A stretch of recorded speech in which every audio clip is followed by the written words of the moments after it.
Doctor Yunus দীর্ঘমেয়াদে ক্ষমতায় থাকতে কূটনৈতিক দৌড়ঝাঁপ, নির্বাচন বানচালে পরিকল্পিত হত্যা, আগুন, নাশকতার অভিযোগ। এতক্ষণ শুনছিলেন সংবাদ শিরোনাম, এখন থাকছে বিস্তারিত। বাংলাদেশের রাজনীতির ইতিহাসে বহু টানাপোড়েন, অস্থিরতা ও ক্ষমতার লড়াই দেখা গেছে। তবে বর্তমান পরিস্থিতি কাল্পনিক এই উপন্যাসের প্রেক্ষাপটে দেশকে এক অভূতপূর্ব অনিশ্চয়তার দিকে ঠেলে দিয়েছে। নির্বাচন নিয়ে বৈরিতা, অন্তর্বর্তী সরকারের ক্ষমতা নিয়ে তর্ক, কূটনৈতিক মহলের লবিং এবং প্রশাসন সামরিক কাঠামোর ভেতর অদৃশ্য শক্তির আনাগোনা, সব মিলিয়ে একটি জটিল বহুস্তরিক ক্ষমতার সমীকরণ তৈরি হয়েছে। এই বিশ্লেষণে উপস্থাপিত সব চরিত্র, ঘটনা ও সংযোগ সম্পূর্ণ কল্পিত। তবে রাজনৈতিক বাস্তবতার কাঠামো, কূটনৈতিক টানাপোড়েন ও ক্ষমতার চরিত্র এসবই বাস্তব জীবনের মতো করে নির্মাণ করা হয়েছে, যাতে পাঠকের কাছে ঘটনাগুলো বিশ্বাসযোগ্য মনে হয়। ১. নির্বাচনকে কেন্দ্র করে অস্থিরতার বিস্তার। অন্তর্বর্তী সরকারের শুরুর পর থেকে নির্বাচন কবে, কিভাবে এবং কোন কাঠামোয় হবে, এটাই সবচেয়ে বড় রাজনৈতিক প্রশ্নে পরিণত হয়েছে। দেশের দুই প্রধান রাজনৈতিক শক্তির বাইরে একটি নতুন বলয় গড়ে উঠেছে, যারা বিশ্বাস করে দীর্ঘমেয়াদে নির্বাচন স্থগিত রেখে ক্ষমতা সংহত করা তাদের জন্য সুযোগ তৈরি করছে। অন্তর্বর্তী সরকারের কিছু অংশ মনে করে দ্রুত নির্বাচন হলে ক্ষমতার নিয়ন্ত্রণ হারিয়ে যেতে পারে। ফলে প্রশাসন, কৌশলগত নীতি উপদেষ্টা ও কিছু আন্তর্জাতিক মিত্র মিলে একটি সময়ক্ষেপণমূলক কৌশল তৈরি করছে। সহিংসতা দেখিয়ে নির্বাচন অযোগ্য পরিবেশ প্রমাণ করা, বিরোধী রাজনৈতিক দলকে বিভক্ত বা দুর্বল করা, নির্বাচনের আগেই দেশকে স্থিতিশীলতার স্বার্থে সময় চায় এমন বার্তা ছড়ানো। এই রাজনৈতিক তৎপরতার মাঝেই সুবিধাবাদীরা সক্রিয় হয়ে উঠেছে। ২. সুবিধাবাদী রাজনীতির উত্থান, ক্ষমতার দিক বুঝে পাল্টে যাওয়া নতুন শ্রেণী। বাংলাদেশের রাজনীতিতে আগে থেকে সুবিধাবাদী শ্রেণীর অস্তিত্ব থাকলেও অন্তর্বর্তী সরকারের সময় তাদের প্রভাব নজিরবিহীনভাবে বেড়েছে। এরা দলবদল করে, কূটনৈতিক বলয়ের সঙ্গে ঘনিষ্ঠতা দেখিয়ে, প্রশাসনিক পদে নিজেদের লোক বসিয়ে, নিরাপত্তা কাঠামোর সাথে সমঝোতা করে একটি শক্তিশালী তৃতীয় বলয় তৈরি করেছে। এই বলয়টির বৈশিষ্ট্য হল তাদের কোনো মতাদর্শ নেই, তারা ক্ষমতার সম্ভাব্য বিজয়ের দিকেই ঝুঁকে থাকে। ক্ষমতা পরিবর্তনের আগাম প্রস্তুতিতে তারা সবচেয়ে সক্রিয়। অন্তর্বর্তী সরকারের ভেতরের নীতি নির্ধারণেও তাদের প্রভাব বাড়ছে। ফলে সিদ্ধান্তগুলো কখনো স্বচ্ছ নয়, কখনো রাজনৈতিকভাবে ব্যাখ্যাতীত। এর পেছনে এই সুবিধাবাদী নেটওয়ার্কের ভূমিকাই বেশি। ৩. কূটনৈতিক মহলে অস্বাভাবিক সক্রিয়তা। দেশের ভেতর রাজনৈতিক অস্থিরতা যত বাড়ছে, বিদেশি মিশনগুলোর কার্যকলাপ ততই তীক্ষ্ণ হচ্ছে। কূটনৈতিক পর্যায়ে ৩টি বড় বলয় গঠিত হয়েছে। ক. পশ্চিমা ব্লক। তারা গণতন্ত্র, মুক্ত নির্বাচন, মানবাধিকার এসবকে সামনে রেখে অন্তর্বর্তী সিদ্ধান্তগুলো ঘন ঘন মূল্যায়ন করছে। কিছু পশ্চিমা কূটনীতিকের ধারণা, যদি দ্রুত নির্বাচন না হয় তাহলে প্রশাসন ও নিরাপত্তা কাঠামো অতিরিক্ত শক্তিশালী হয়ে উঠবে। নিরাপত্তা উপদেষ্টা মহলের কিছু প্রভাবশালী নীতি পরামর্শতা পাশ্চাত্য দূতাবাসগুলোর কাছে অন্তর্বর্তী সরকারের দীর্ঘমেয়াদী পরিকল্পনাকে যুক্তিযুক্ত প্রমাণ করার চেষ্টা করছে। তারা বলছে, নির্বাচন এখনই হলে চরমপন্থী দলগুলো শক্তিশালী হবে, দেশ অস্থির হয়ে পড়বে। এই যুক্তির সঙ্গে সবাই একমত নয়। খ. আঞ্চলিক ব্লক। বিশেষ করে একটি শক্তিশালী প্রতিবেশী দেশ পরিস্থিতিকে গভীরভাবে পর্যবেক্ষণ করছে। তাদের লক্ষ্য সীমান্ত নিরাপত্তা, অভ্যন্তরীণ স্থিতিশীলতা এবং নিজেদের সামরিক সুবিধা নিশ্চিত করা। অন্তর্বর্তী সরকারের নেতৃত্বের সঙ্গে তাদের যোগাযোগ নিবিড়, তবে সম্পর্কটি সরাসরি সমর্থন নয়, বরং শর্ত সাপেক্ষ সমর্থন। গ. মধ্যপ্রাচ্য দক্ষিণ এশিয়া জোট। এই ব্লক বাংলাদেশের অভ্যন্তরীণ রাজনীতিতে তুলনামূলকভাবে নীরব খেলোয়াড়, তবে কিছু রাজনৈতিক দল ও ধর্মভিত্তিক সংগঠনের সঙ্গে তাদের যোগাযোগ আছে। তাদের লক্ষ্য দীর্ঘমেয়াদী প্রভাব তৈরি করা। ৪. নিরাপত্তা কাঠামোর ভেতরে অদৃশ্য সমীকরণ।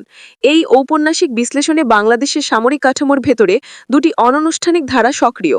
স্থিতিশীলতার পক্ষ, এরা চায় নির্বাচন হোক, তবে যেন সেটা নিরাপত্তা ঝুঁকি ছাড়া হয়। তারা অন্তর্বর্তী সরকারকে সমর্থন করছে, তবে দীর্ঘমেয়াদী ক্ষমতার পরিকল্পনাকে সমর্থন করে না। ধারা ২. রাজনৈতিক প্রভাব বিস্তারের পক্ষ। এই অংশটি বিশ্বাস করে নাগরিক অস্থিরতা বাড়লে নিরাপত্তা কাঠামোর গুরুত্ব আরও বাড়বে। এদের ভেতরে কিছু উচ্চপদস্থ আধিকারিক আছেন যারা কৌশলগত পদে অবস্থান করছেন। তারা ক্ষমতা ভাগাভাগিতে নিজেদের ভূমিকা নিশ্চিত করতে চায়। কিছু বিদেশি শক্তিও এই অংশের সঙ্গে নিয়মিত যোগাযোগ রাখছে, বিশেষ করে যারা বাংলাদেশের অভ্যন্তরে প্রভাব বাড়াতে চায়। তবে নিরাপত্তা কাঠামো আনুষ্ঠানিকভাবে এমন কোনো গোষ্ঠীকরণ অস্বীকার করে। এ কারণেই সবকিছু অদৃশ্য, অনানুষ্ঠানিক ও মুখে উচ্চারণহীন। ৫. বিরোধী দলের ভাঙন, রাজনীতির নতুন সমীকরণ। দুই প্রধান রাজনৈতিক শক্তির একটি দল ক্ষমতা হারার পর সাংগঠনিক দুর্বলতায় ভুগছে, অন্যটি সুযোগ পেলেও অভ্যন্তরীণ দ্বন্দ্বে ক্ষতিগ্রস্ত। এরপর শুরু হয়েছে রাজনৈতিক বালুকাময় সমীকরণ। পুরনো নেতাদের বাদ দেওয়া, নতুন নেতৃত্ব সামনে আনা, ভাঙন সৃষ্টি করা, আদর্শ নয় বরং টিকে থাকাকেই প্রধান চালিকা শক্তি করা। অন্তর্বর্তী সরকারের কিছু অংশ মনে করে একটি দুর্বল বিরোধী দল রাজনৈতিক স্থিতিশীলতা বজায় রাখতে সাহায্য করবে, তাই তারা অভ্যন্তরীণ বিভাজনকে উৎসাহিত করছে। 6. সহিংসতার পুনরুত্থান। অরাজকতার পেছনে কারা?